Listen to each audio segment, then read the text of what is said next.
Hi everyone. Hi guys. It's English time. How is it going? Nggak bisa bahasa Inggris. Bisa nulis, tapi nggak bisa ngomong. How come? Okay, let me tell you. Dalam istilah bahasa Inggris, ada namanya receptive skill dan productive skill. Nah, receptive ini yaitu artinya menerima. Skillnya antara lain adalah reading dan listening.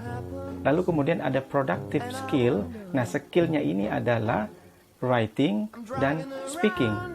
Jadi nih, kalau kalian keseringan reading, artinya belajar bahasa Inggris hanya baca saja, maka productive skillnya yang kalian adalah writing, bisa nulis. Nah, sedangkan kalau ingin mendapatkan productive skillnya speaking, nih, maka kalian harus melakukan yang namanya receptive skillnya listening. Jadi kalau kalian tidak melakukan atau tidak belajar listening, maka sama saja tidak akan bisa menghasilkan speaking. Oke, it's very easy, right? Andai aku punya uang banyak, aku akan keliling dunia. Ya, itu adalah sebuah pengandaian. Nah, pengandaian dalam bahasa Inggris atau berandai-andai itu disebut dengan conditional sentences atau bisa dibilang if clause. Nah, if clause atau conditional sentence ini memiliki 4 tipe atau 4 types.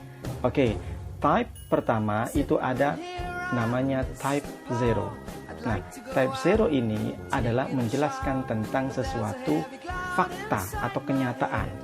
Nah, bisa dibilang ini tidak dinamakan conditional sentence. Kenapa? Karena kejadiannya atau kalimat yang dibuat itu adalah memang nyata.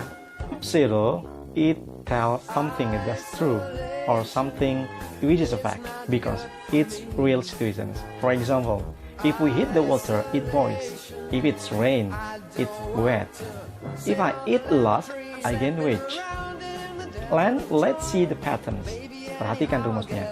If plus simple present tense and the main clause is simple present tense.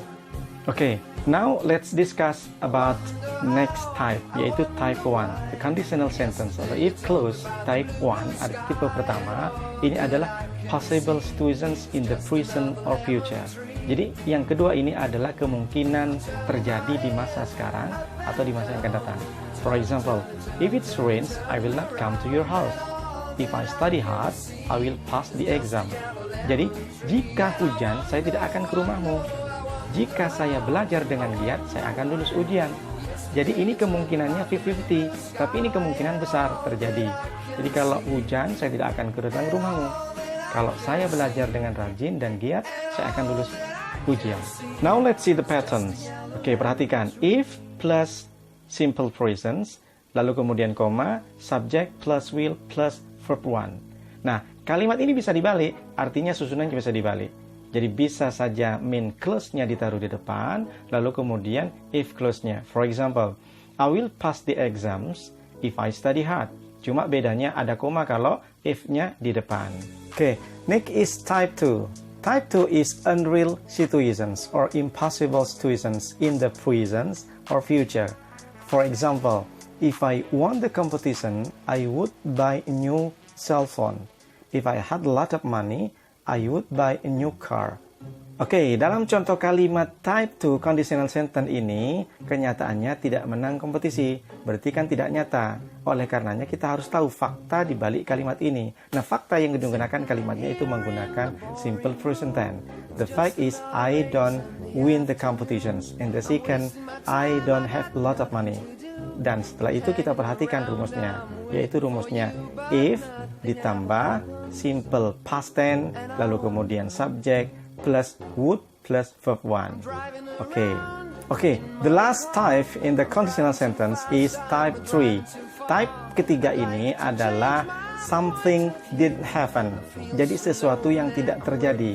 Bisa dibilang ini adalah sebuah penyesalan karena tidak pernah terjadi di masa lampau. Dan bedanya dengan type 2 itu di fact-nya, di faktanya. Faktanya itu kalau type 2 menggunakan simple present tense, lalu kalau type 3 ini menggunakan faktanya simple past tense. Oke, perhatikan rumus dari type 3 ini. If plus past perfect, subject plus would plus have plus verb 3. For example, if I have studied hard, I would have passed the exam. Dan faktanya using is past tense. I didn't study hard and I didn't pass the exams. Okay guys, all that's lessons. Easy, right? Hey, let's learn about preposition that we can use for specific time. Here we have at, on, in. If you want to tell time and specific time, you use this one. At 9 p.m. At 7 p.m. Okay, if you want to talk about days, you use this one. For example, on Tuesday, on Monday, on Sunday. Use this also refers to date. For example, on January 15, 2021. Okay, if you want to talk about month, you can use this one. For example, in January, in December, in August. Then, you can also use this one for mention the name of the year. For example, in 2015, in 2021. Okay guys, thank you so much for your attention. See you at another time.